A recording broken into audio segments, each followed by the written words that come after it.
Namaskar. Hello and welcome to P Guru's channel. I'm your host Sri Iyer. This is Three Good Generals program Thursday at 8 p.m. and we have full strength today. Let's welcome the three good generals, General Ravi Shankar, General Dushyant Singh and General Rajiv Narayanan. Namaskaram sir, how are you? Namaskaram, and thanks a lot. Thanks. Nice to be back on your show. Thank you, sir. And we always look forward to having you here. Full strength is always gives that extra little bit zing just in case the bowling is tough.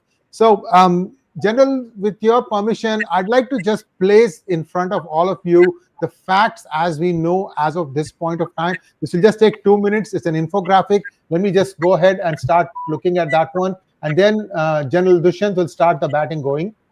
So, what do we know so far in the 2025 Delhi blast? So far, 2,900 kilograms of explosive haul. People say that that's just ammonium nitrate. There could be other things. Good generals might correct me on this because this is still evolving information. The FIR has been changed into UAPA, which means it's a act of terror, which is very serious, and multiple casualties. I think 10 deaths and plus the 3 people in the car, at least 13 that I know of, at least 40 were injured. I don't know what the status is. They are also getting a lot of information about how many e-rickshaws were there around that car when it blew itself up.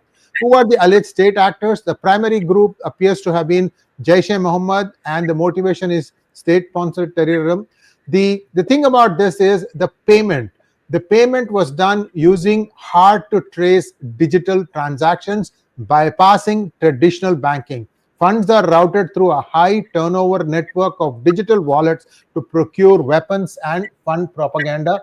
So the traditional money is 15%, digital wallets is 85%. And here is the interesting thing. To avoid detection by bodies like the FATF, the module allegedly rotates over 30 new digital wallets like Easy Paisa and SadaPay. These are the 2 names mentioned. Nothing to say that whether this is illegal or not. I'm just giving the names from the references. And if you look at month-wise illegal rotation, it has varied between 28 and 35. And you can see the thing goes up and down. And the allocation of funds, weapons procurement was 50%, propaganda was 25%, infrastructure was 15%, and recruitment was 10%. This is allegedly the transnational nexus. The investigation has uncovered allegations of a transnational funding network. 2 countries have been mentioned in addition to Pakistan. Pakistan's Karachi has been mentioned as one of the places. On top of that, you have Turkey, you also have Qatar, and the digital wallets is the way in which it's coming, and then it comes into JEM handlers that brings it to Pakistan, and then it comes into the Delhi module. The interesting thing is the recruits are all doctors and lecturers. Their head appears to be Dr. Shaheen Saeed.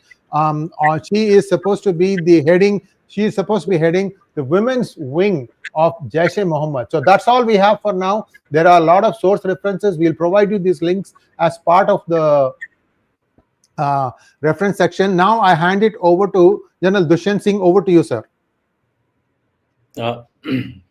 Thank you, Sri Iyer ji, for changing the batting order because the opening batsman has got temporarily hurt. He will come back again after getting himself revived and recouped. So what I'm going to do is I'll basically give a little more detailed view of the entire incident sequence from the time it started to what it is today, what is the status today, and some implications for India I shall cover. So if I can have the slide deck on top, I can start off with that. Okay, so rightly named, it is not Op Sindoor 2, but it is Op Indoor or Indore. We are seeing a definite change in the way this operation has been launched. While it is very clear that JEM and there is another group, kind of a sister group of JEM, which are involved in this particular action, but what is happening is most of the people who have been part of this network are by origin from India itself. So therefore, they were trying to deflect the Pahalgam type of an attack, which was clearly established as coming from across the border. So therefore, it is taking two, three forms of the past. One, a kind of an IAM, Indian Mujahideen type of a network getting into place. Two, revival of the sleeper cells, which have always been there. We will be fooling ourselves if we say that we do not have sleeper cells in our country. Three, if all of you have read a book called Starfish and the Spider, if not, please do read it. It is a 2006 book on leaderless networks, where what happens is there can be a leader, there may not be a leader, but the network which was earlier of terrorism was of a spider kind. So if you destroy the spider, the entire network came down. But in a starfish network, what happens? There are smaller networks. Even if you destroy one network, you will not be able to reach the other starfishes which are moving around in the country. So therefore, it's a greater challenge from the past. This book I happened to come across when I was in the United States of America. I read it in 2006, and I've been propagating this issue that India will be subjected to this kind of an attack. So, so do read this book. It is the guy must have had a lot of foresight to actually predict this thing. We'll get a lot of answers of this, So what I'm going to say is that the date and location, all of you are aware, it was on November 10th. The operation started from the morning at around 3:30 when he moved into the Delhi area from Faridabad, but he kept on moving around, went to some masjid, and then came to the Sunari Masjid parking area, where he stayed for 3 hours. That is, I'm talking of Omar. And then he moved out of the parking area, and finally the blast took place. So that was the broad event on 10th of December. The casualties, the figures which are now coming out quite clearly, is 13 were killed. Initially there was 12, and later on one of them succumbed in the hospital, and there were about 30 who were injured. So these are the final tally of casualties identified till now. The blast details was it was an high intensity ammonium nitrate laden Hyundai i20 blast. Now the typical thing about ammonium nitrate is that it's easily it can be procured very easily. Even agriculturists are allowed to have fertilizer, and from the fertilizer you can actually take out ammonium nitrate. You'll find that most of these NPK fertilizers were found in laborers houses. So therefore, there was a chain which was working to get these from the various sources. They are saying that there are links of JEI from Bangladesh also, from where the NPK and the ammonium nitrate has probably come into India. But that is still under investigation. We are not very sure about it. Then witness accounts show that once the blast took place, the typical characteristics of an ammonium nitrate blast is that it uh, it sends shock waves which have a cutting charge kind of an effect.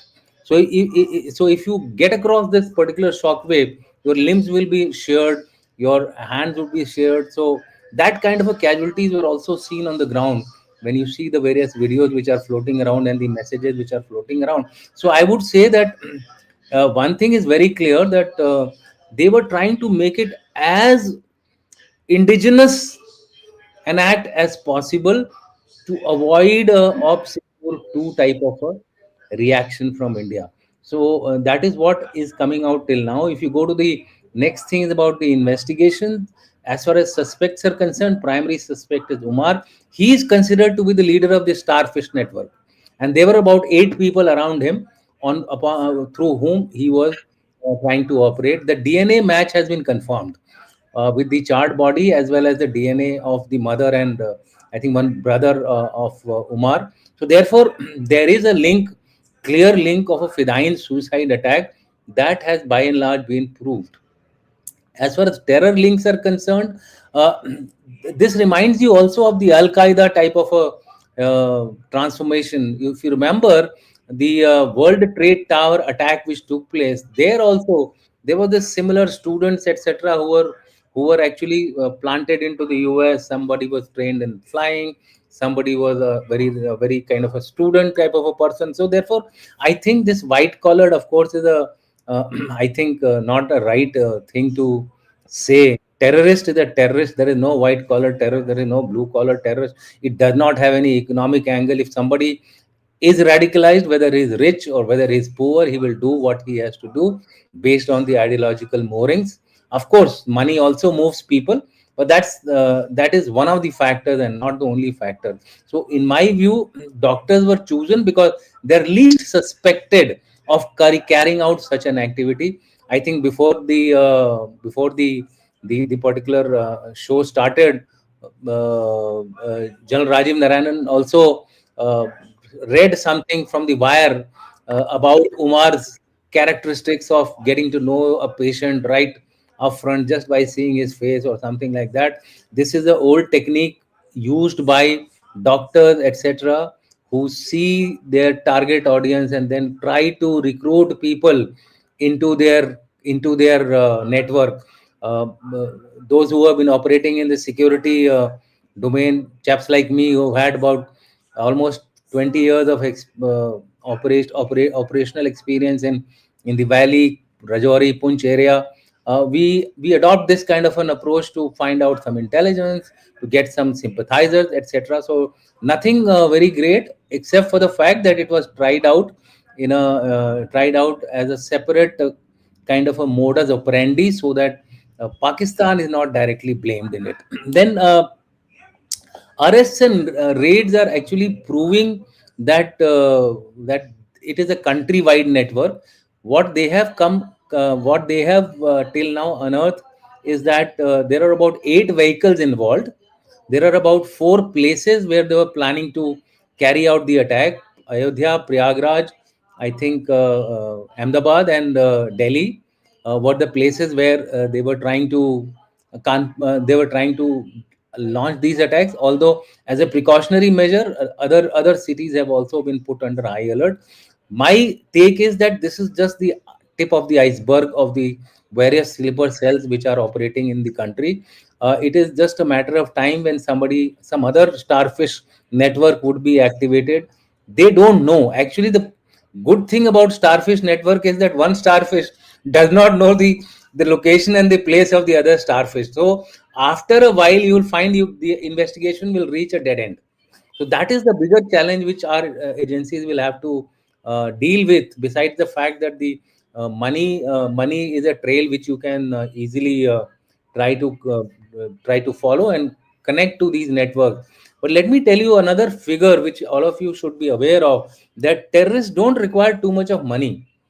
The overall budget of Al Qaeda at its peak, of course, was 30 million, but subsequently they have all been surviving with a very, very lowly kind of budget which they require. And for that, even if you remember, about a month back, there was a news, I think I'll like to highlight to all of you, where they started collecting money through a different modus operandi. I'm talking of Jazz Mohammed and LET.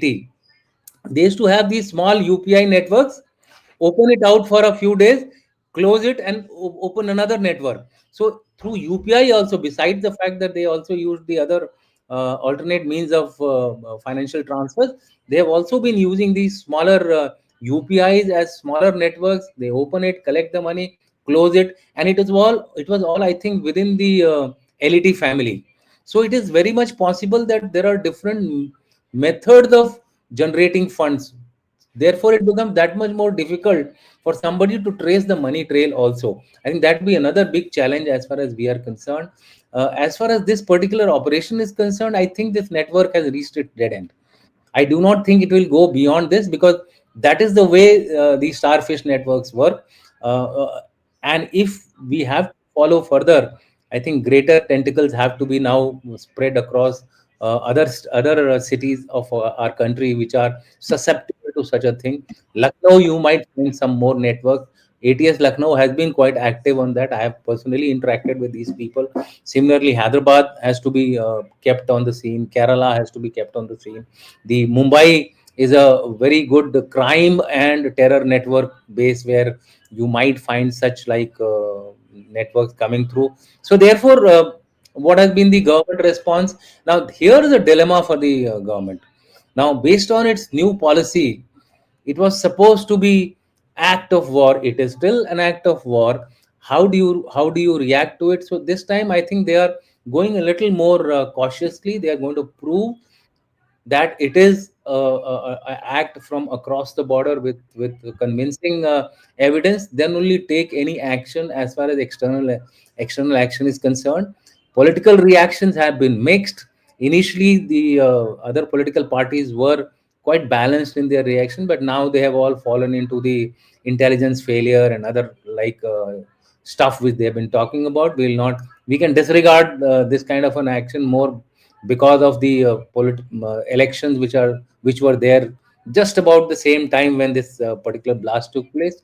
International reaction, the only thing which has surprised me is that the US had a delayed reaction, whether it was due to ongoing kind of a pushback as far as Indo-US relations are concerned, or the US was probably waiting for the Indian response.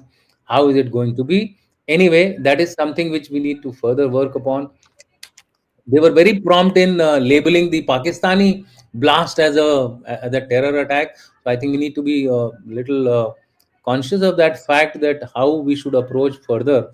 Ongoing probes are, in my view, on the right track. I've been in the NSG. We have gone through basically what happens. There are two, three routes of investigation. One is the supply chain of the explosive.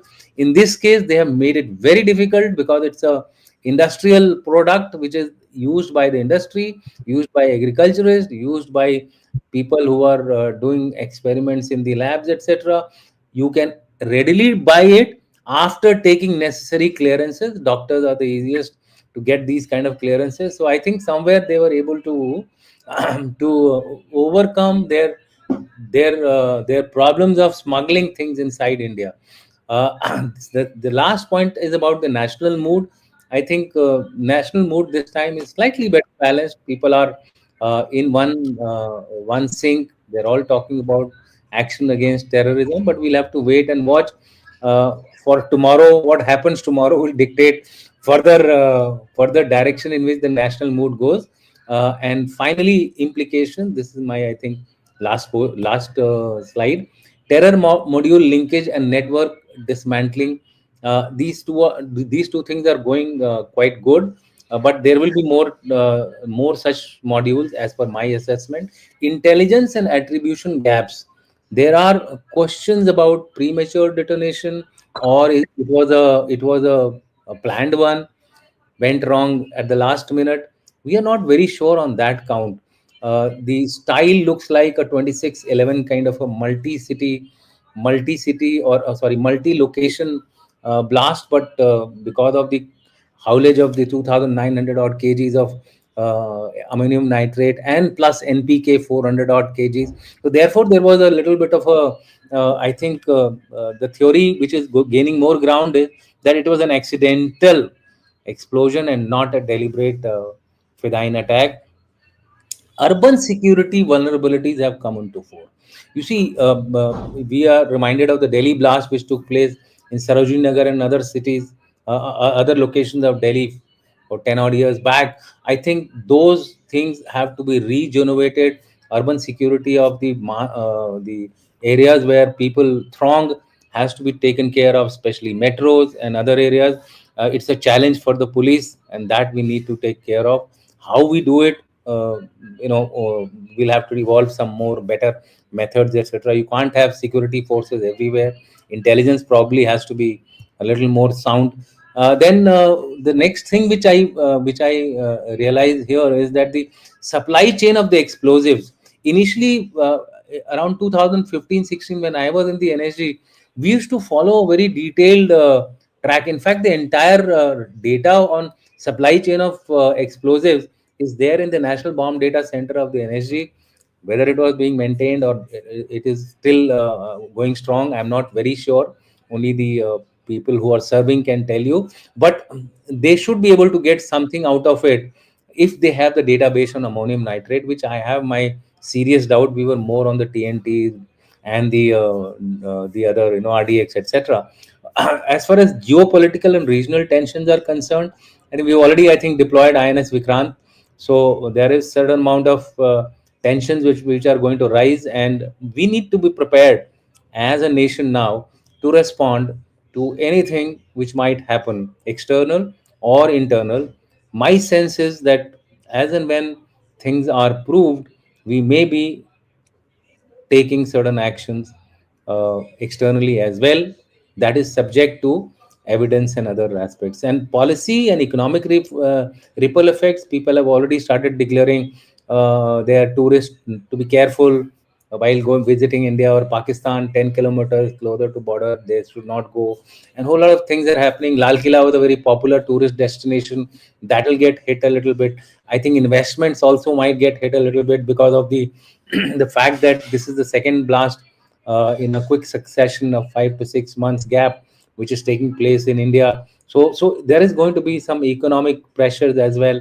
Safe India narrative might be blown out of proportion by the storytellers who are there, information misinformation teams which are operating across the world against India.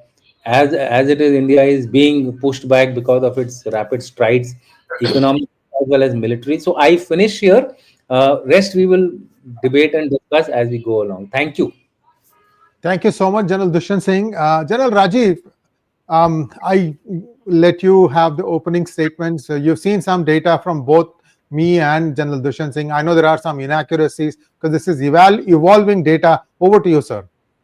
Yeah, the first point I would make is the 2900 kg all was actually ammonium nitrate. Yeah, and close to about 400 kgs for the other explosives. The one point which was coming out here is the Al Falah University is coming under extreme investigation. 2-3 things.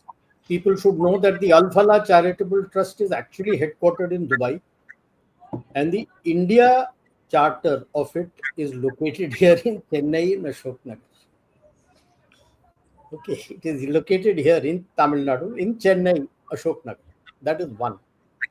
Why is it coming is for the dubious record. 2-3 things. What I'm told is 40% of the students there are from JNK. Quite a lot of the doctors who are involved as teachers are also from JNK. One of them who is on the run was actually sacked by the Lieutenant Governor for anti-India activities. How come he was recruited here? What was UGC doing? How is he here? And suddenly now the NAAC comes and says that their website is wrong. So you were sleeping till now. See, that is the problem we have. That, like what General Dushyant was saying, for almost 14 years, nothing happened, and you shut shop, nothing will happen. You got to be on your toes, because as far as our intelligence agencies are concerned, they're doing a wonderful job, because within some time they were not able to. And need I say that this Delhi, you could say the starfish was caught based on one man putting up posters in Kulgam. Begins from there when the SSP felt this is something wrong. Through the CCTV, catches all those people. The mullah also gets caught. Hardware, software, update, and then everything starts coming in, and these people get caught. And that one chap who comes from there. So I would say that even the Srinagar Medical College should be under observation. What is happening? Number two, the other starfish who have been caught is the Gujarat module, who were trying to do with resin. They went and they had done their medical from China. What I know of, when you do your medical from anywhere outside India, the Medical Council of India has an annual test which you need to pass. Only then you can be a doctor in India. Did they do it? I have not heard anything, because there was another doctor who had come from Bangladesh. So it's very obvious when you go and do in China, when you say that your main threat are from these places, you mean to say they will not be turned. Obviously, they'll get turned. Now, the other issue which people are not looking at, they're only looking at the university. I would say look at the owner. He's from Indore. comes from a middle class family. He was an associate professor. And suddenly he has the money to buy 34 acres of land in Faridabad and open a big university. Where did that family get the money from? I can't afford to open a university. And he was not even a full-fledged professor. So that also needs to be observed. I'm sure the NIA would be looking at it. But at this point in time, like what General Dushyant said, you got to look at all the other states. Because the chatter which is coming out on social media, few points which the message has come to the sleeper cells within India, disperse. They are asking them to get into the mountains or get into neighboring states which are not under observation. Their own people, they are telling to go into the mountains so that if the strike comes, you will be safe. The cells existing, they are telling them to break up into smaller cells. If you're 10, break it to 5. If you're 7, break it up into 3 to 4. So that you don't attract. Logistics also split into multiple locations. And close down temporarily whatever were your networks that were available, which were using the smuggler networks and others, stop using them. These are already in place. So when you're locating, like what are you doing? The networks which all you have caught. Rajasthan. There's a lot of raids going on in Rajasthan, UP, Hyderabad, Gujarat, of course, the Valley and Delhi. They should also be looking at West Bengal, Kerala, Northeast, and also Tamil Nadu, where this trust runs. See, I am reminded of the incident which took place in 2005. I was in Tajikistan at that time, the Hizb ut-Tahrir. It's a charitable trust. When you run a charitable trust, 2-3 things happen. Beautiful cover for whatever network you're for funding. And like we were talking offline and you had mentioned, they're using Binance. That means they're using the cryptocurrency. So if you're using the cryptocurrency, in some of my talks I had already said that it is the ideal platform today, because narco-terrorism is coming up under too much of pressure from FATF. Shifting to cryptocurrency is one of the ways they're going to do, because to block it through blockchain, it's going to be very tough. It's not going to be easy at the present moment. Future, you may be able to do it, but at the present moment, you may find it tough. And sure enough, now it is coming out. They're using various wallets and they sending money through Binance, which is the cryptocurrency platform for trading cryptocurrency. The cell networks, that book which General Dushyant said, I would recommend everybody to read it. It is based on a handbook of Al-Qaeda. I managed to lay my hands on that and I had sent copies to RAW and to our MI and to DIA. It gives you very clearly the same thing which he has said, the spider networks and the starfish. So you have cells. Even within the cell, only the boss of the cell will know about other workers. The others will not know. Very rarely will they know. They'll come together only when there is a task to be done. Like what happened in Delhi. A task has to be executed. Now the Delhi one itself, people are of different opinion. Was it supposed to be done on the anniversary of 26/11? Some said no, it was to be in Ayodhya in the anniversary of our 6/12. Others, somebody said also Republic Day, which I said on another platform. I said no, it can't be a Red Fort on Republic Day, because people don't understand. That is where the parade ends, and almost 5 to 8 kilometers away, everything is blocked off. Almost about 3-4 days, and everything is sanitized. You just can't go there. So to say that you can come on Republic Day, no. Yes, I can buy that 26/11 or 6/12. I would go more for 6/12 because UP was also supposed to be involved. So could be different blasts happening on different days at different places. Okay. Now the problem that starts is the defenders of these people start yakking. Like what General Dushyant had mentioned, which I had read offline also. What our man Vardarajan has written in the Wire, trying to cover up for Umar, a poor this and poor that and poor this. All those defenders will start coming up. So it is a big challenge for us, though the response has been, I would say, quite mature at the moment from the people. And maybe the explosions that are starting, like in Delhi, what happened there in Pakistan. Well, the champion was promptly telling it is India. And now when the facts come out, the bomb was inside a police vehicle. The Pakistani police vehicle, in the jeep, the bomb was placed within that with blew up. So a lot of things can happen, and I'm sure, apart from the other things, you're going carefully so that you can build up the case for doing anything there. While Op Indoor is going on, Op Sindhu 2.0, you would be looking at it. In his fear, this time the NOTAM that he has given is virtually the heart of Pakistan. And then trying to say that they're going to test a missile. Have a heart. Over the landmass of Pakistan, you give NOTAM for missile test. You test it in the sea. So it's virtually the heart. If you look at the imagery, it's completely heartland of Pakistan. He has given the various NOTAMs overlapping. The fear is there, and footprints are coming out. When they say the handler was in Afghanistan, I would pay closer attention to Jalalabad, because there is also an Al-Falah University there in Jalalabad. So if there is an Al-Falah thing coming into picture here, it comes there.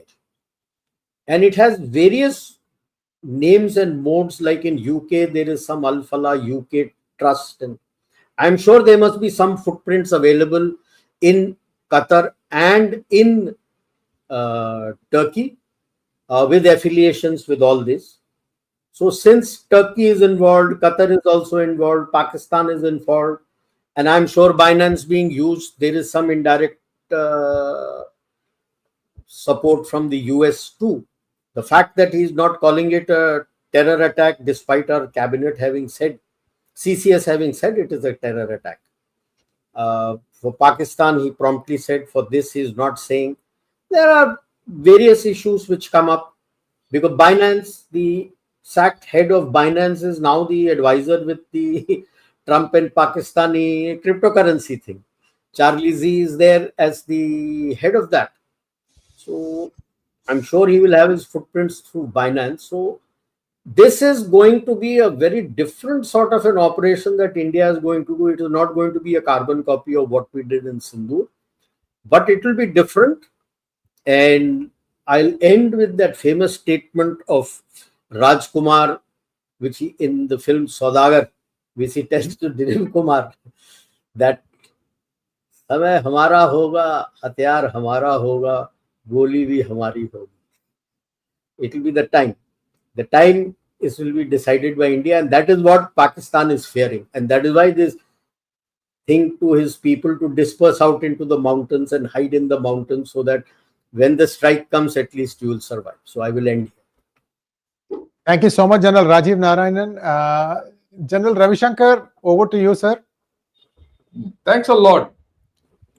General Rajiv Narayanan and General Dushyant Singh have covered a lot of ground over the basics. So I'll change tack here. And I'll change tack as to what we should do ahead. We now know this, whole thing has happened. We now know the background details, how this network is there, all that. What do we do next? What does India do next? That is my problem. Or that is the issue which we need to really look at. Okay, is this you don't need Newton to understand that this has come from Pakistan. The source is Pakistan, filtered through Kashmir and down here. If it is not so, if the source is not Pakistan, filtered through Kashmir and trying to be executed in the hinterland of India, and if it is a homegrown situation alone, you have a bigger problem. Please understand what I'm trying to say, and I'll get back to this. Right? I hope, for all our sakes, this problem has its origin in Pakistan. Whatever has happened. If that has happened only within India, then we are looking at a completely new paradigm in India. We have to be very clear about that part of the story. Okay, let's go with the presumption that whatever has happened from Pakistan. What is the motivation? Is this motivation only from Pakistan? And if it is Pakistan, what is Pakistan's motivation? If it's from Kashmir, what is Kashmir's motivation? What is the motivation of all those fellows who are sitting here in the hinterland, whether it's in Rajasthan or Gujarat or Kashmir, I mean not Delhi or Noida or Faridabad, or for that matter Lucknow, or even in Coimbatore or in Chennai? What is their motivation to get involved with all this? And this is a very detailed plan. And like what General Dushan said, this is only the tip of the iceberg. So the iceberg is still there. So how do you handle this? I mean, I've spoken of it. There's a three-pronged approach we have to take. The first prong and the main prong is internal. The op indoor is more important than op Sindoor today. The good part of this issue so far is a certain amount of preemptive action has enabled us to prevent a catastrophe. Right? But the bad part is it's opened up a huge set of vulnerabilities. And these vulnerabilities are not about Pakistan, ye, wo. I am going to now question the larger Muslim community of our India. And I'll get back to that. It's time we started facing facts and talking Turkey. Okay, right? And then you have the external factor. External factor, yeah, we know the external factor is in Afghanistan. We know the external factor is in Pakistan, Afghanistan, all that. And then you have the international factor. You have to handle all three. On that, we shouldn't have any doubt. Yeah, now India has a dilemma, ostensibly a dilemma. There are a lot of people on the net. I've done shows yesterday, today, yesterday morning, yesterday evening, today morning. Well, they want to cut the head of the snake, do everything to Pakistan, destroy Pakistan. I agree with them. But can you do it? You have to do it very intelligently if you have to do it. Whatever you want to do as Op Sindoor 2 is short-term optics. But whatever you do as Op Sindoor 2 has to have long-term effect. And that is what we have to think through. And I'm sure the government will think through this as to what should be done. Some kind of action has to be done because it's coming from there. Eventually, it will be established that the handlers were from Pakistan. And on that, we'll have to do something. If it can't be done, we'll still do something which is appropriate so that Pakistan gets the message back. It could be covert, overt, hybrid, whatever. But the short-term optics is thinking of Pakistan. The long-term issue and the long-term solution to this problem is internal. And we have to recognize this. The internal weakness has been exploited hugely. I mean, we've been speaking of ammonium nitrate. You just go to the net, India Mart, type in, ask for ammonium nitrate. It is 150 rupees a kg. You can buy it. You can buy it in Amazon. It's not this thing. So if all this can be done and 3000 kgs has been, put together and they're trying to make some bomb, there's some local know-how, local help. And that is not Kashmiri. That's the point I'm getting to. So let's look at a little bit of our history. Mumbai blast, train attacks, Akshardham, Mumbai 2611, Parliament attacks, Lajpat Nagar attacks, Sarojini Nagar attacks, Coimbatore, now Delhi. This has been happening. Can the Kashmiris and the Pakistanis do all this without local effort? It can't be done. In which case, Muslims integral to India and indigenous to India have their loyalties either against India or with Pakistan. Have we done anything about it?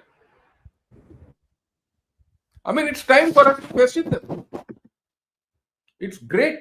I love my Muslims, 22 crores. They're Indians. There's no doubt about it. We've had great 3 presidents who are Muslims, right? We've had so many people playing for our country. Muslims have contributed hell of a lot in this country. I have no problem with them. But equally, there's a section of Muslims who, by now, we should face facts.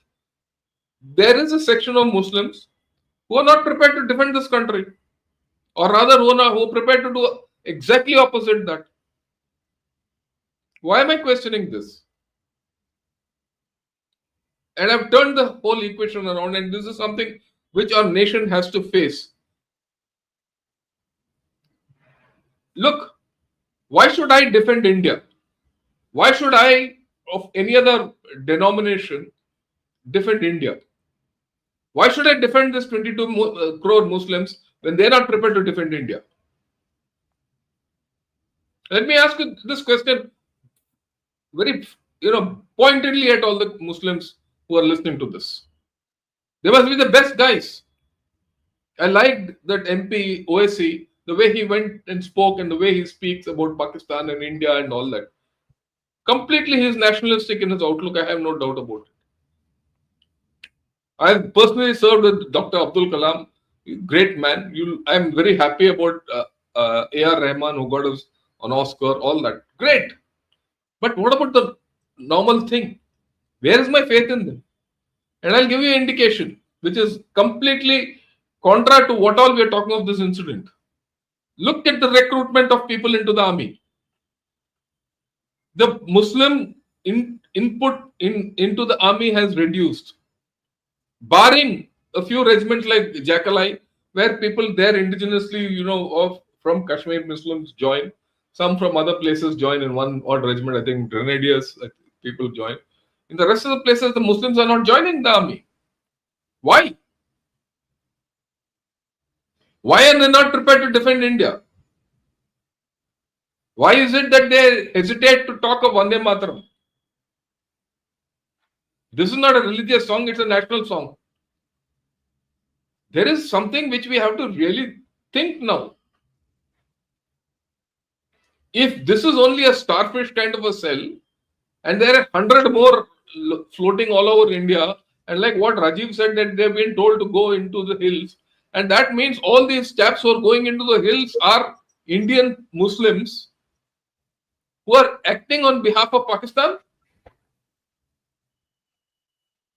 So is there a larger issue which we have to start addressing or not? If you don't address that larger issue, then there's a problem. You have to address this politically. You have to address this sociologically. Look, why? This is the question which I will ask everyone. Why is the Indian Army defending those people who are acting against the very ethos of this country, the constitution of this country? So, is there a case for us to re-examine the role of Muslims in India? I'm very deliberately provoking this thought process. This can't continue unless you ask the hard questions. You will always have the communists and the extremists getting together and digging a pit under us. Let me put it. Other day I was doing a talk show on Zoran Mamdani. Zoran Mamdani has been described as a guy who's a watermelon, green and Islamist from the outside, red and communist from the inside. So you are being fed with a watermelon today. This whole story, when this chap Vardarajan of Wire, he talks about all this, that these fellows are nice guys. This is it. You're being fed a watermelon. Islamists from outside and communists from inside. And this has to be sorted out politically first. If we don't do this discussion and we say, no, no, I will only do this, there's a limit to what we can do. And there's a whole of nation approach required. I do hope some of my Muslim friends see this and ask themselves, am I contributing to the progress of this nation, or am I out to ensure that Pakistan survives at the expense of India? And what is it that these people want? What is it that they want? What is their grievances? If there's a grievance, put it out. If this whole story is political, we should be clear what is the politics behind this. Is this politics only about Kashmir? I don't think so. I think the whole issue is beyond Kashmir. The whole issue of terror is just not an issue of Pakistan sponsored. Pakistan could sponsor it. But fundamentally, Pakistan can only sponsor that if there is fertile ground here. Why is it that in countries like Kazakhstan, Tajikistan, and all those Central Asian republics, all these Gulf republics and monarchies and all that, this doesn't happen? Such incidents don't happen there. It happens only here. Why? Why is it? I mean, of course, there is no doubt in the fact that such incidents, if they happen, 4-5 incidents like this happen, people will stop investing, and all that. It will be a break on us. That's okay. Then we'll take it on. But the fundamental issues we need to address, the security issues we can take care of. You can break Pakistan into 10 pieces. That's a different story. Okay. The second thing which I want to take, this is the major issue internally. The second thing, the time has come for us to very seriously consider how do you politically, defeat the Pakistani army. And I keep talking of this. Pakistani army, and it's, after all, this entire thing, if you go back, it goes back to the Pakistan army. We have defeated them right from 1947 till now. Every battle they've been defeated. They claim it as a victory. That's also fine. But the problematic thing is, every time they have been defeated, they have emerged politically stronger. Even in this incident, you will see the effort of the Pakistan army is to emerge politically stronger. They are inviting you to attack them at your expense. And the day you attack them, the entire Pakistan today is in tatters, with its problems with Afghanistan and its problems with TTP, its problems with KP, its internal problems with TLP. And economically, it's not in a good space. We know that. IWT is going to hit them. We know that. What is Asim Munir doing? Only he's flying high. The rest of the country is not flying high.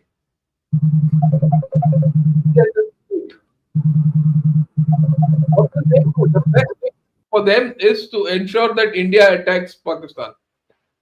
The day India attacks Pakistan, entire Pakistan will be behind them, like it happened in Op Sindhu. So the question with the larger issue, the second larger issue, which I'm posing today is, how do you defeat the Pakistan army politically?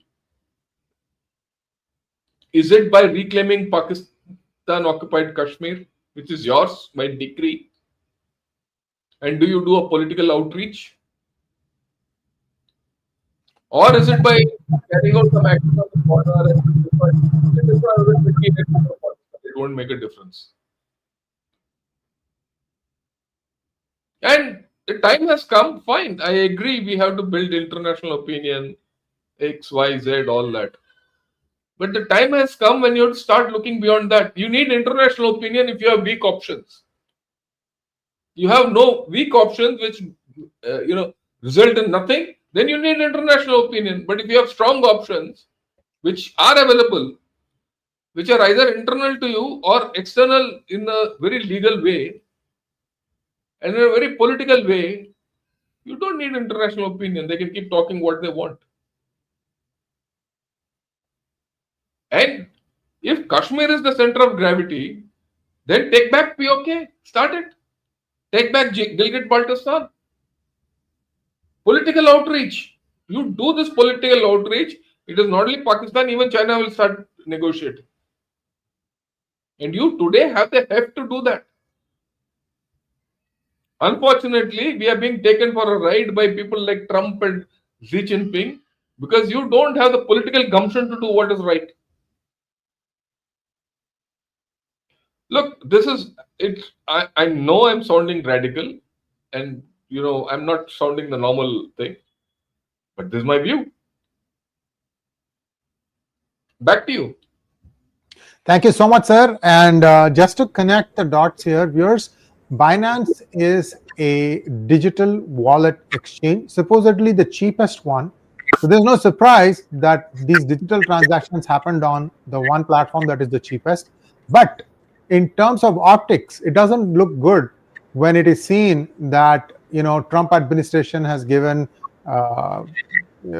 pardon to the guy who runs Binance, and also to the fact that the Trump family has invested quite a bit in WLF, and the Binance guys are thick as everything is connected.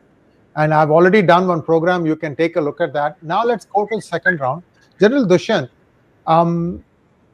see the question that General Shankar is asking: how do you defeat Pakistan politically? I'd like your opinion about this, sir. And General Rajiv, the same question is coming your way too, sir. Okay, first of all, ammonium nitrate is not the bomb. The bomb is the detonator behind it, the root behind the ammonium nitrate. Who is getting this ammonium nitrate? Why is he getting this ammonium nitrate? What for is he getting this ammonium nitrate? What I'm trying to say is that the bomb is the people and coupled with their ideology.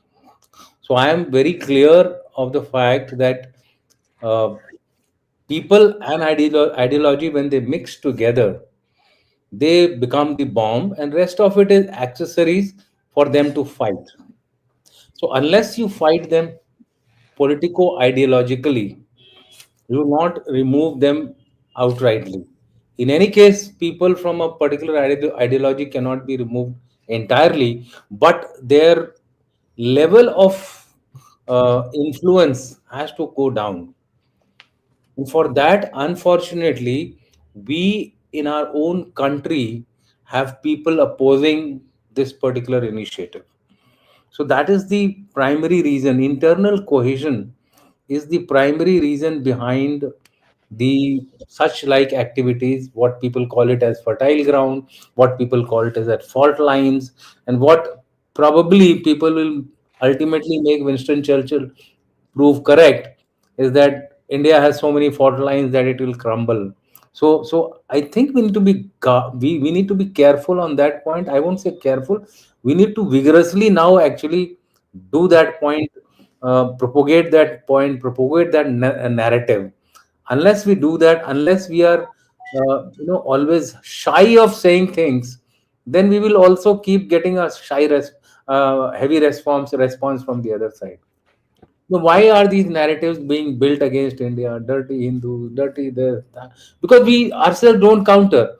In a seminar about yesterday or day before yesterday, I exactly raised this issue, and the point came about was, look, the Americans out there in the diaspora are apprehensive of their H-1B visa. They are apprehensive about their green card. They are apprehensive, so therefore they cannot actively take part in countering the narratives which are going against us. So I feel even the same logic applies to the others also. They should also be apprehensive about their H-1B visa. They should be also apprehensive about their jobs. They should also be apprehensive about their family security. So what I'm trying to say is that the risk taking ability of our country, whether it is the leadership or the people, is very less. Unless we start increasing our risk taking ability, I think we will go nowhere. The second thing is we should always attack a problem with a plan. I think here we always do a knee jerk reaction.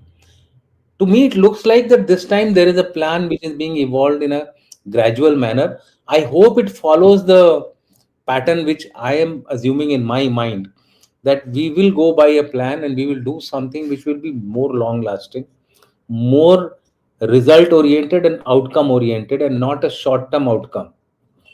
Short term outcomes will always give you short term solutions, short term respites.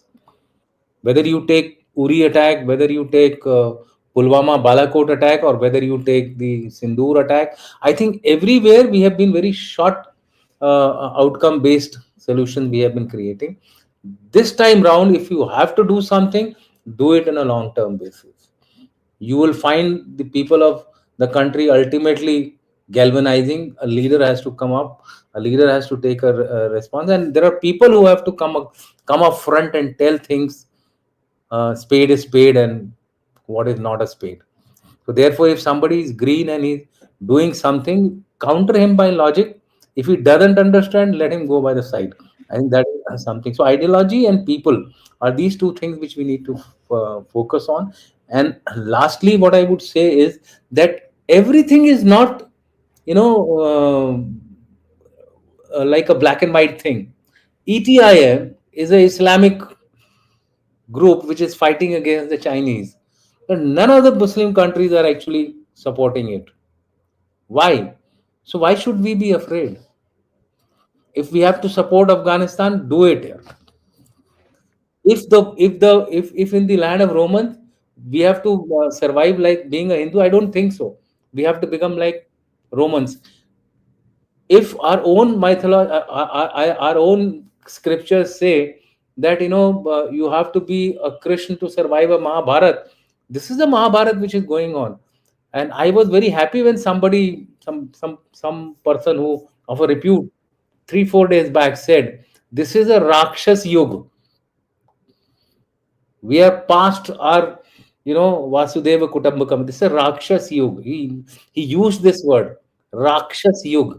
And in a Rakshas Yuga, you have to do what Ram did or what Krishna did. If Bali could not be killed by Hanuman, Sugriv, then he had to do that Mala Shala, all that trick and deception had to be done. So that is what we have to do. Today it is a Krishna's choice which we have to resort to. No hesitation in taking gray zone actions. So what people will say something about it. We have seen something which happened in Canada. Whether we did it or not, I'm not privy to it. I'm not insider. But whatever happened in Canada, people made hue and cry. Five Eyes suddenly came up, which is an organization of 1947. It came up and bent down the memory lanes. So I think let's become a little more, I would say, uh, uh, I won't use the word aggressive, but forceful nation. Let's make our stick talk. That's the point I have. I'll stop here. Thank you so much, General Dushan Singh. General Rajiv Narayanan, question is the same thing. How does one defeat Pakistan politically? So, 2 3 things I'll take on first, like the problem internal. The basic problem is I have no qualms in stating the political patronage that they get. You have 3 4 political parties, and one of the oldest political parties who looks upon them as vote banks. When you have that, then how do you manage? I have always been vocal about it, that why is there a minority commission in India? If you're an Indian, how can you be a citizen of India, be a minority in the country? Ridiculous. It was used by the Britishers for you to divide and rule, and the politicians are carrying on with it. If ever there has to be a commission, ministry, it should be the ministry for the economic weaker section of the society. I don't even support the framers of the constitution where they said reservation for XYZ. They should have put reservation based on economically weaker section. Why based on caste and color and creed? We are still paying the price for that. And at 20, almost about 18 to 20% of the population, is he a minority? That you're still looking at Muslims as minority. Bullshit. There are so many others, they don't have a problem. And essentially they are doing it because this is the plan of Ummah and a plan of Ghazwa-e-Hind, that we have not converted to Islam. They tried for so many centuries, it didn't happen, so they want to do it in some other way. And it's a blunt way that is going on. It doesn't happen in Muslim countries because they're already, by the sword, they have already converted to Muslims. And you can see the rise of it happening in Europe. And starting with the UK, where it's become a big issue, because there also they have become vote banks. So the crux of the problem is political. And it is we, the people, who have to make sure that these parties who support them as vote banks should be thrown out from everywhere. That they don't win any elections, then automatically everything goes. That is my basic point. I have spoken on many channels exactly what General Shankar has been pointing out. There are two major things that people have to say. You can't say that no, these hardliners are small percentage and the others are not. I gave two examples to the people when I talk about this. One is Germany. All Germans were not with the Nazi party. They barely won 33% of the vote. What happened? And just look at Dresden bombing and what all happened and who all got killed. When the bombs fly after that and people get aggressive after that, nobody is seeing whether you are a moderate or you are not a moderate. Everybody gets killed. When the atom bomb was thrown, the other I mentioned is about Japan.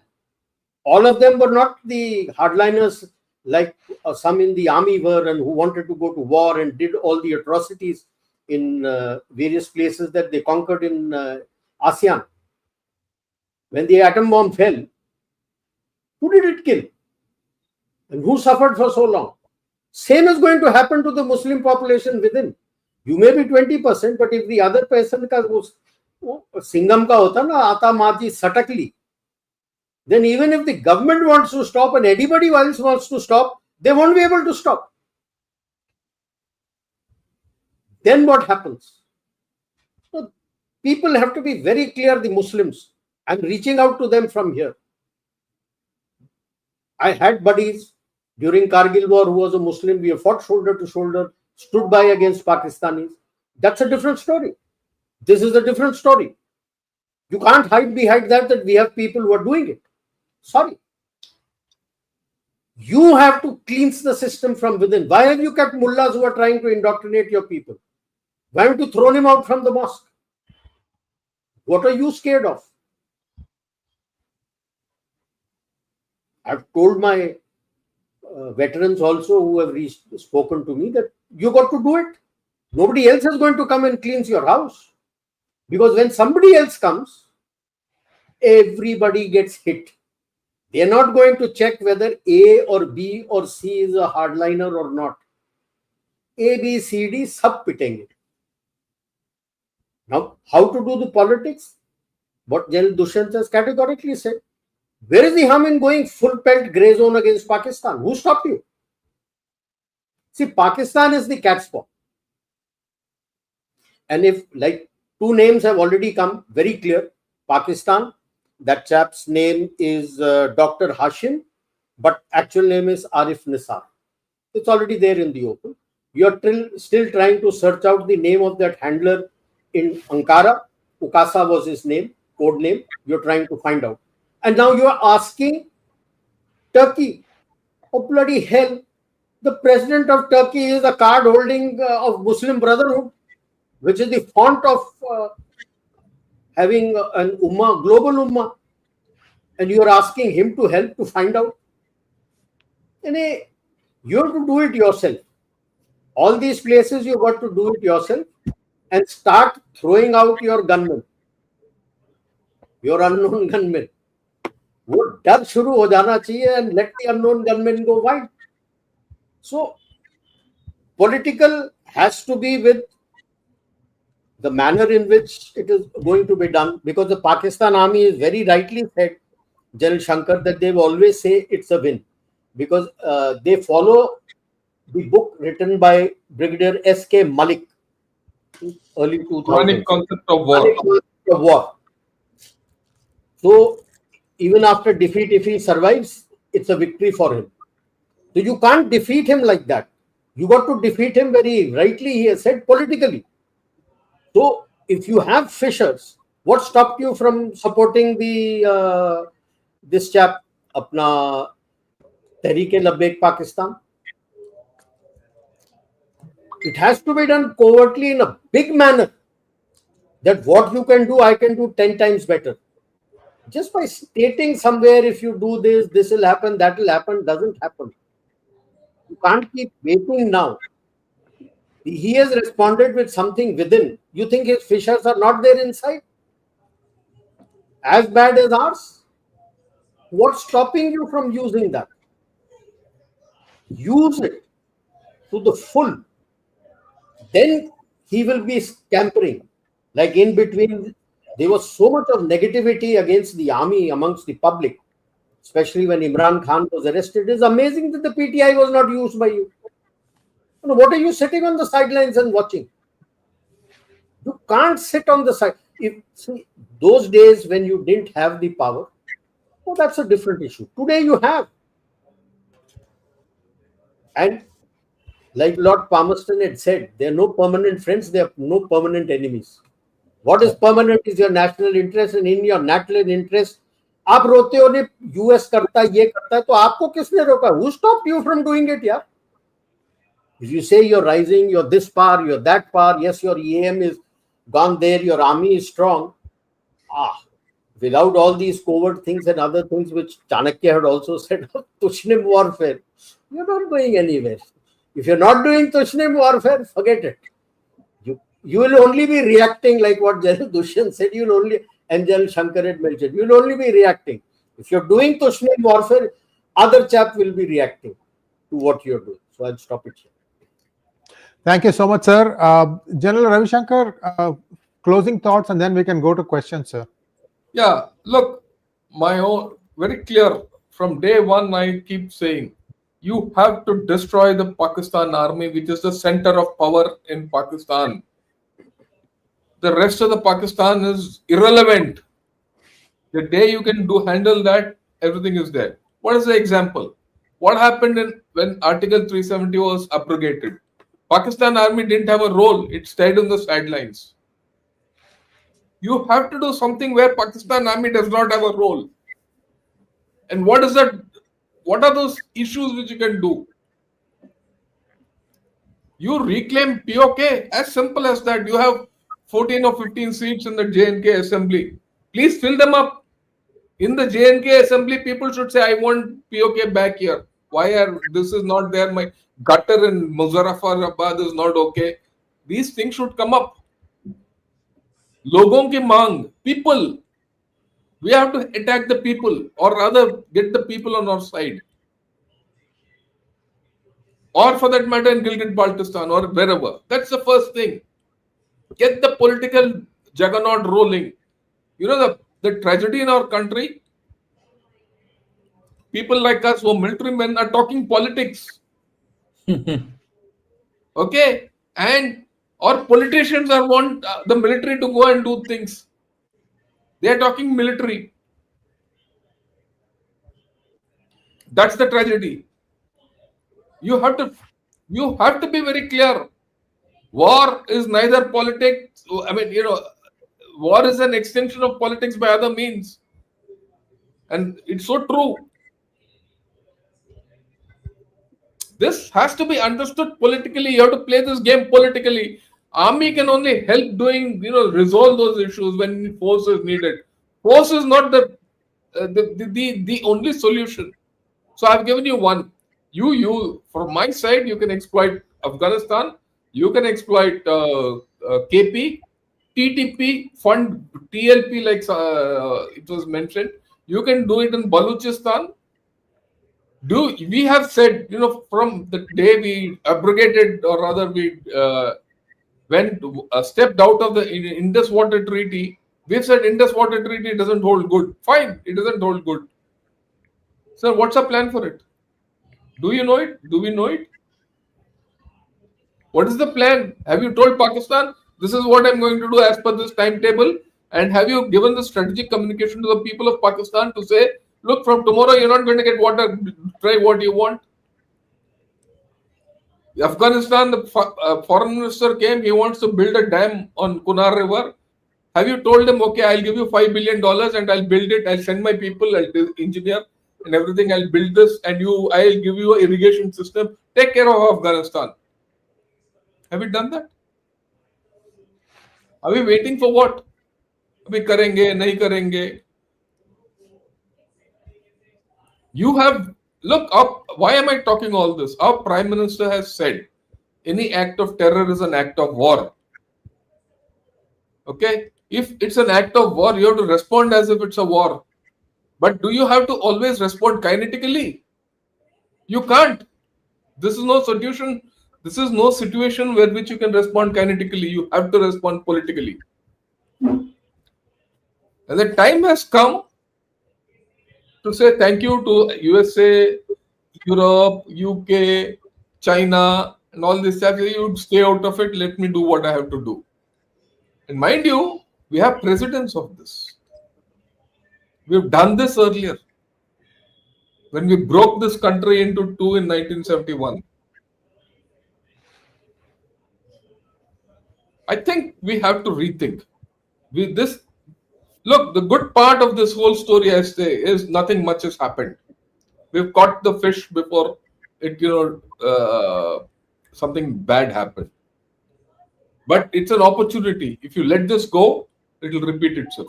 And it will repeat itself in a manner which you don't know. Because that fellow outside is testing waters. He's gauging what your response is.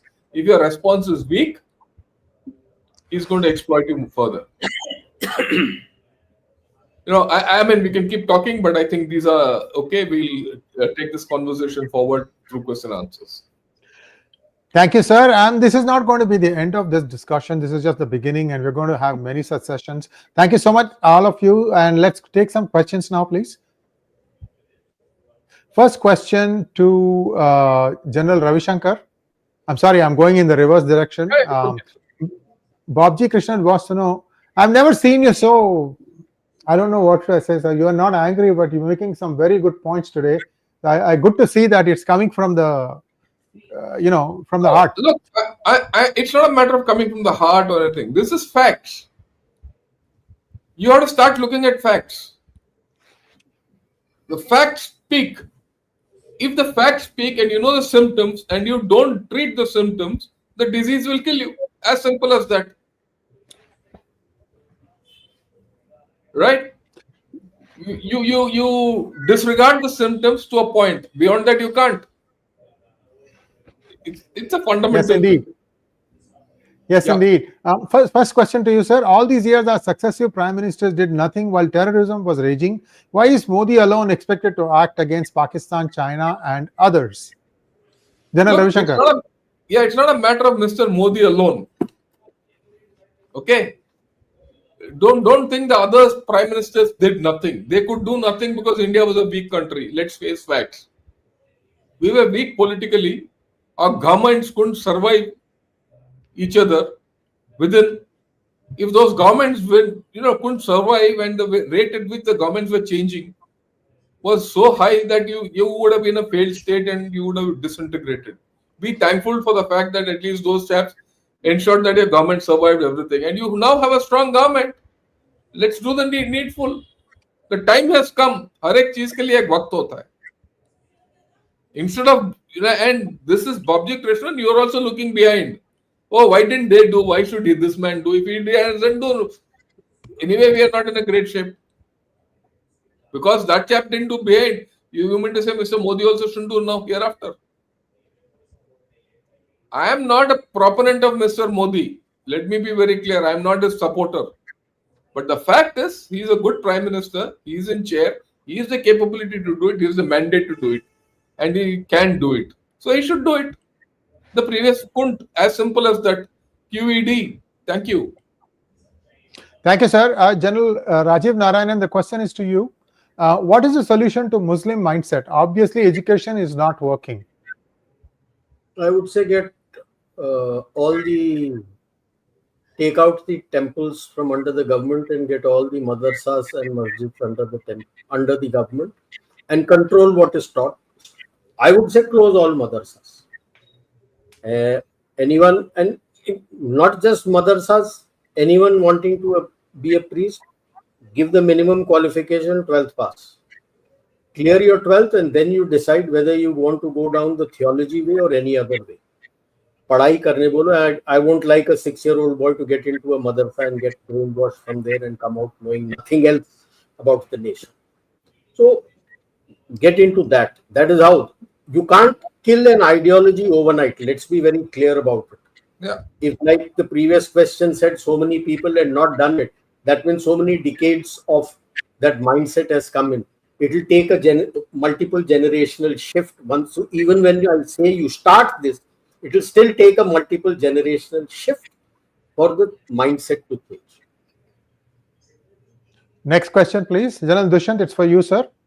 Akash Tadani wants to know, kinetic action by our military forces is required. Timing and magnitude may be optimized for the half front within. Firm, resolute, unforgiving, continuous action is required. Your views?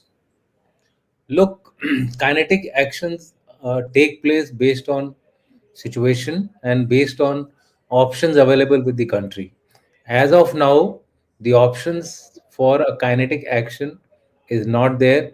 But I would like to just tell people out here that you know there are various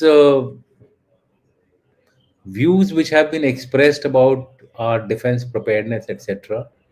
Now, what I'm going to tell you is something very, very authentic. What our defense preparedness was 5 years back, what our defense preparedness was 10 years back, how we were functioning, say 5 years, 10 years, 15 years, 20 years back. There is a sea change in that. There is a sea change in that. You will also find soon the DPM has already been released. The procurement acquisition manual is DAP is also going to be released very soon. You will find powers being given to the defense forces, where if they go to a particular international or national exhibition, and if they find whether it is Indian, whether it is foreign, that they require this particular equipment straight away, they will be given the power to pick it up, take it, use it, try it, and if they find it good, they will be able to procure it. That is the kind of leeway and freedom is being given. So be rest assured, military will take its action to sort out Pakistan. That's my belief, or China, to defend China. Let me tell you, it's not only about numbers; it's also about how you execute your strategy. A small little nation can fight a big nation. A big nation may lose to a small nation. So therefore, there are so many aspects to war fighting. And one thing is very sure: Indian Army has never been defeated since last 200 years or 200 plus years, barring 1962, which cannot be compared. 1962, we were absolutely outnumbered, out-equipped. We were, in fact, I mean, there was no comparison whatsoever, even for, and wherever we had the necessary requisite support, we fought and we fought and we fought like bloody tigers. I don't have to remind you about Wolong. I don't have to remind you about Zozila. I don't have to remind you about Chusul and so on and so forth. So therefore, be rest assured, Pakistan will be sorted out. Things are moving very fast, partners. Things are moving with rapid speed. People are being given powers which they have not seen in their life. I have not seen such powers in my life. The kind of power which are being given to the commanders in front today. It's a different Ministry of Defense now. Let me just put it this way. Thank you. Thank you so much. Before we go to the next question, I would like to get the screen, please. I want to share one small data point, and just put share the screen, please. Hold on. Yeah, I just did that. Yeah. So, viewers, what you're seeing here is the future cost analysis. This is something that many think tanks have done. The references are there in an article that appeared in pgurus.com. If there is going to be a future war, the cost to India, all costs, not just the cost of Yeah. defense, 5,000 crores per day. And if it gets into the second month or so, it's going to go up from 5,000 crores to 1.34 lakhs per day. And the resulting loss in the stock exchange could be very, very high. So these are the numbers. This could be the highest possible worst case that I'm giving you. But just understand that war comes at a price. And politically solving this problem is the best way to go about doing it. I know I have sounded differently in the past, but these are all things that, churn happens. We all think about it. Don't just come out and say something because that's what the heart tells you to do. Let's apply our head. So this is where the costs look like. Let's go to the next question, please. So this is for General Shankar. News about LTT on November 2nd and 11th regarding Karachi LTT. How ISI LTTE are related, but before that and after Elam war. And second is, why is LTTE against us? Well, that's an ideology.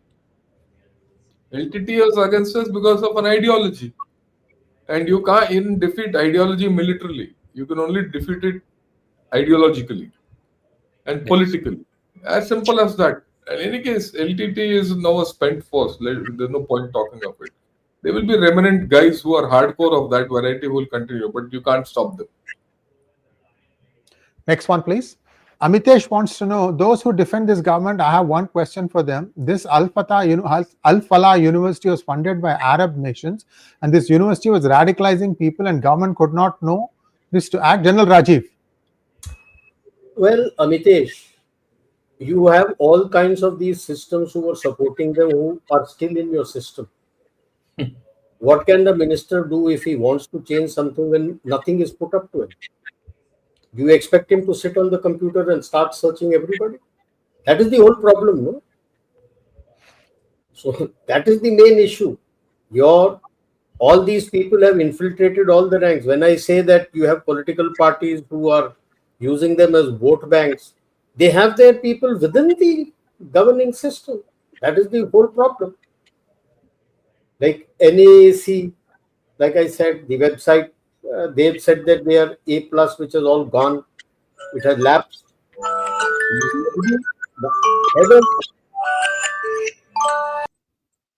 The head of the NAC can't be asked to check every university, no? Somebody who's responsible for that has to put up to it. That is the whole problem. Understand that problem. Next question, please. This is to General Dushyant Singh. There is a desperate need for reform within the Muslim community as their education knowledge system is broken and it's not teaching STEM or patriotism. General Dushyant. I think this question has already been answered in various forms by General Rajiv. He said, just ban education in madrasas, etc. It's easier said than done. It is the internal dynamics which is keeping these people alive and kicking.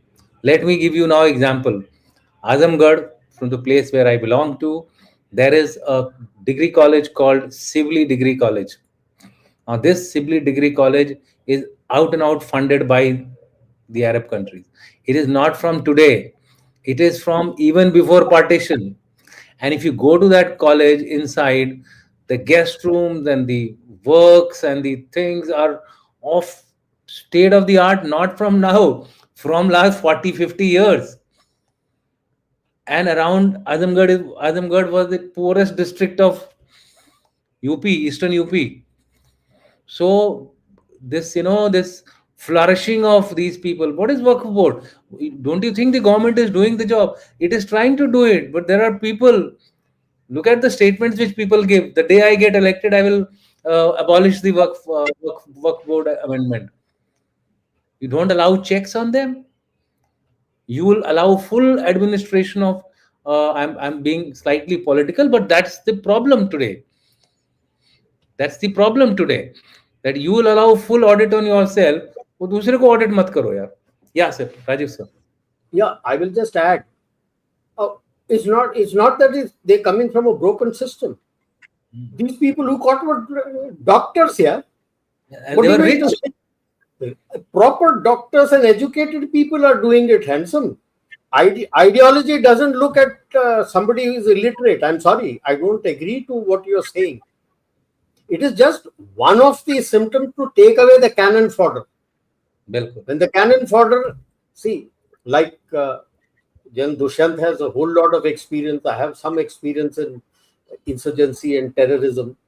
Essentially, it is like they are like a fish, and the population is like the water, like what General Shankar was saying. Support is there. When you ideologically remove the water from there, how does the fish survive? That is what you got to do. So to say that it is broken, yeah, broken, but even the educated one are getting ideologically radicalized. And it's been there from ages. Radicalization is more in the educated ones. Was a civil engineer. Osama bin Laden was a civil engineer. Civil engineer, somebody is a doctor. Al Yeah. Zawahiri was a doctor. Doctor. So, Okay. so slow, yeah. ऐसा नहीं होता. Thank you, Udupa, for your generous grant. I don't know which channel got it, whether it is one of the three got it. Bangalore Subramaniam wants to know, this is for General Ravi Shankar. The blast is similar to the blast in Lebanon a few years back, which measured 3 on Richter scale. Have these people tried the same method, how to control crypto transactions of jihadis? These are all symptoms. Controlling crypto, ye, wo. Look, today we have spoken of the heart or the nub of the matter. The nub of the matter is political ideology. It is religious ideology. Because political ideology and religious ideology is slightly different. But the thing is, both of this are now fused together in this society. And for that, I think the Muslims in this country have to rethink their whole story. I mean, I have no doubt. And we have to have an honest discussion with them. I'm not branding every Muslim person as someone who's an anti-national. No, they are 22 crores are with us. It is that minority, and that minority within them have to be cleared by the majority of them, right? And unless the silent majority of Muslims start speaking, we're not going anywhere. So Yeah. Next one. the Lebanon blast, I can say, that was in Beirut port, and they had a whole warehouse full of ammonium nitrate. And Absolutely. it is suspected that the Mossad blew it up because they were going to use it for IEDs and to target Israel. Yeah. So it was blown up. That is a huge dump. Yeah, massive dump. Next question to General Rajiv. Thought Provocateur wants to know, how about large-scale central police recruitment like Agniveer to handle internal security challenges pan-India? Third, we just coming out. Let the first set of Agniveers come out and see how the society and systems are going to handle it. Let it mature before you start talking about central police recruitment. Okay. And that let the police department decide how they want to go about it. They have no dearth of people who are coming for their recruitment. So they don't have a problem of age like we have. You want young profile. So, Next question for General Dushyant Singh. Sir, around 10 to 12 military aircraft are flying around. Does this mean an action might come soon? Well, this is a precautionary activity which is taking place. As far as India is concerned, civilian aircrafts are going as scheduled, maybe minor changes here and there. Just because the Pakistanis have announced some NOTAM, which I think very well covered by General Rajiv. So there is the precautionary, our own exercises are going on. We have, in fact, all our commands are doing exercises, not only along Pakistan, but along our northern borders, along our Andaman, everywhere. Actually, October, November is an exercise season, so you will find this kind of military activities very well observed. Earlier, media was not reporting. Now the media is reporting. But yes, there is a little bit of a precautionary movement which is being undertaken by the Air Force as well as by the other true services. I told you that INS Vikrant is also plowing the waters of Arabian Sea. So you can make your inferences. Thank you, Saurabh Sabarwal. This is for Rajiv ji. This is for you, sir. New approach could be taken to tackle half front as it seems to cause more damage than all the missiles drones We've during already war. spoken about it. Then Shankar has Yeah. spoken about it. I have spoken about it. Then Dushyant has also spoken about it. So, General Sir Hemant Shah, my good friend, thank you, Hemant ji. He met General Rajiv and others at the Jaipur Dialogue Festival, Vibhuti and so on and so forth. Hemant ji, I'll let you know when I'm in Coimbatore. I'll reach out to you. Next one, please. This is for General Ravi Shankar. US is involved. Can it be reason because Putin is about to visit India as well? No, no, US and all have no role in this. Yeah, no. Zero. Okay, this is straight within.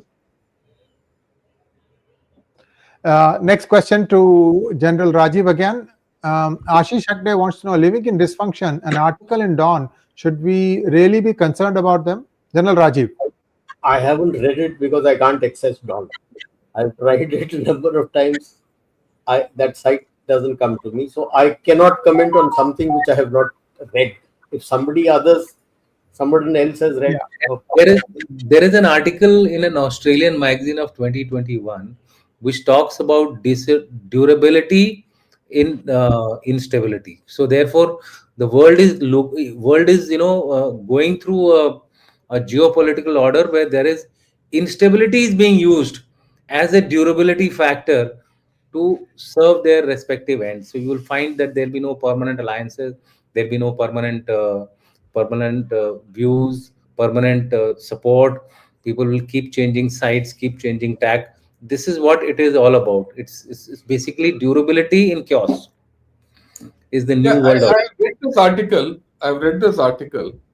I mean, it's a very interesting article, and I suggest many people read it. Right? Uh, this is about living in dysfunction. It tells you where Pakistan is. It gives you the political lines which you can adopt to hit Pakistan. People who need to handle Pakistan at the right level must read this article. Next one, please. Ameya Rupal wants to know, one of the alleged perpetrators visited Turkey. Can we have compulsory immigration check for visitors to Turkey? you must do something which is feasible. What is not feasible? Why do it? So many thousands of people go to Turkey. On what basis are you going to stop them? If you try doing it and say, no, you're a Kashmiri Muslim, so I'm going to do a check, you're going to alienate them further. So like what was being said, this is ideological. So you've got to do politically and through education. So very difficult. How are you going to? What are you going to? Next one, please. Thank you, Hemant ji, for your generous grant. He is wishing Shankar ji and Dushyant ji and Rajiv ji. Thanks next a lot. question, please. Pratik, thank you once again. Pardon me, generals, if I sound cynical, but less Muslim recruitment in army is quite fine with me, especially if I have learned anything from history from Vijayanagar Empire to revolt of J&K army in 1947. This is to General Ravi Shankar. Well, let me be very candid about it. I'm not too bothered about this internal revolt and all. We can handle that. Indian army is very strong. We handle all religions very well, and Muslims are good people within the army. They come from, once a chap joins the Indian army, we'll resolve that problem. The issue which I'm raising is this. You have 22 crore Muslims in this country. They should have a proportionate representation in the army. Yeah. If you see the statistics over the past 20 years, it has slowly been coming down. And it is now only confined to certain parts of this country. Aren't the Muslims of the other parts of the country interested in going and defending this country? Or they feel that the defense of this country is meant for others and I am meant to do other activities? Okay, I'm also okay with the fact If he is supine and does nothing and he looks after himself and his own happiness, I'm okay. But if you are to act against us, the rest of the country, when I say us, the rest of the country, to the detriment of the rest of the country, but to your own good. And it's to the detriment of your own community. Overall, if India doesn't progress, you think these Muslims will progress? Whether you call them minority board, Waqf board, ये board, वो भी नहीं होगा आगे. उनका कौन सा आगे बढ़ने वाला है? So the Muslims in this country have to introspect. That is the point I'm trying to bring about. They have a stake. Do they have a stake in this country or not? Or their stake is only to say, no, we are all good and you chaps should be under us. That's the point. Yeah. This is for General Rajiv. General Shankar rightly addresses the real concern. Indoor, domestic is of the highest priority, if not stopped, which Ricin-like attempts will become reality. Serious threat, no more appeasement approach. There is no question here. Thank you so much, Pujit. Next question. Sir, Ricin should have led to nuclear test by now. General Rajiv. What do you want to see? Do you think any nuclear test or any messaging, anything will work? Why do you need a nuclear test? If you have got the details available with you and you can make your nuclear weapons, because subcritical test, let it be very clear. Nuclear test, a full-blown nuclear test, you don't need to do. I mean, you get the critical parameters. After that, subcritical test, every country in the world does. Be very clear about it. After all, the nuclear warhead also has a life. Your nuclear warhead, about 25 to 30 years, the warheads are approaching. So you will have to do any ammunition.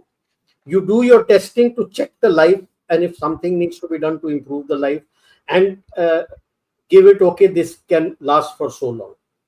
Ditto for nuclear warhead, because the nuclear, the fissile material plus the detonators which have been kept outside to bring the two halves together into a critical mass, they have a life path. So subcritical tests take place. So if Trump says nuclear tests these countries are doing, I don't think the JOSO has even understood that subcritical tests are done. So do you need?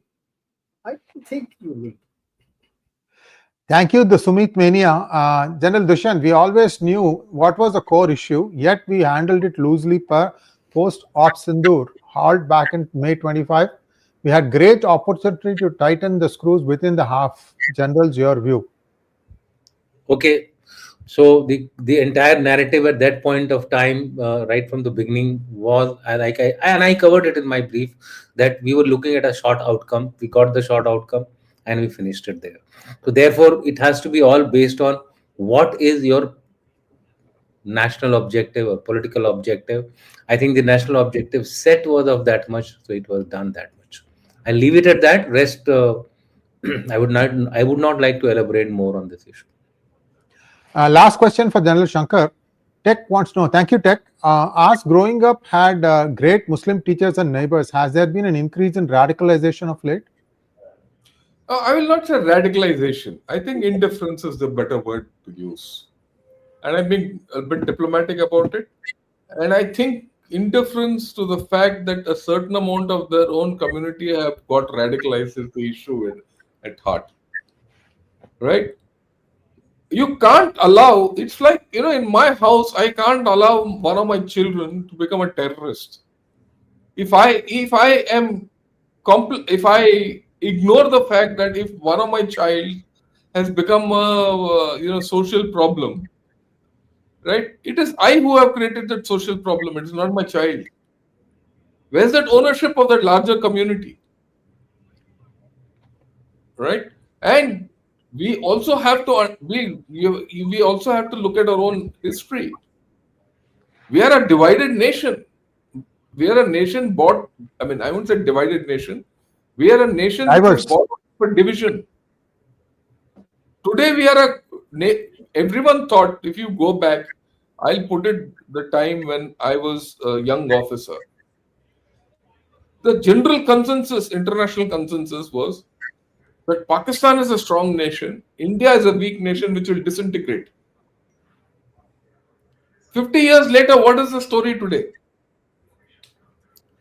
Pakistan is on the verge of disintegration, and any disintegrating nation will create problems for others. That's history. And you are a strong nation. And there is a minority amongst you who have contributed immensely to the growth of this nation, but who are also complicit in being quiet when there is some element of their own community who are aligned to that other ideology which comes up from across the border. That is the problem, and we have to start facing this problem squarely. You don't face this problem squarely, you don't have a honest discussion with the Muslim community in India, I think we are in for a tough time. And I think that's the political challenge for our government also. I'll leave it at that. Thank you. In fact, to a large extent, these days, I find one of the people who talk a lot of sense about this problem and who probably identified this problem very well is Mr. Mohan Bhagwat of RSS. You listen to what he speaks. I'm not even talking of BJP, EAO, all that. And RSS at one point of time spoke a different language. Today it's a different language. They have changed. If they have changed, why can't others change? Yeah, I'll leave it at that. Thank you. Thank you so much, gentlemen. General Ravi Shankar, General Rajiv Narayanan, and General Dushyant Singh. Thank you for the gift of time. We ran over by about 41 minutes, but hopefully all of you had a lot of information here. By way of comments, you can express your thoughts. We have two channels going now, portrait mode and landscape mode. I hope you like that format also. And once again, looking forward to meeting you all, generals, next Thursday. Namaskar. Namaskar.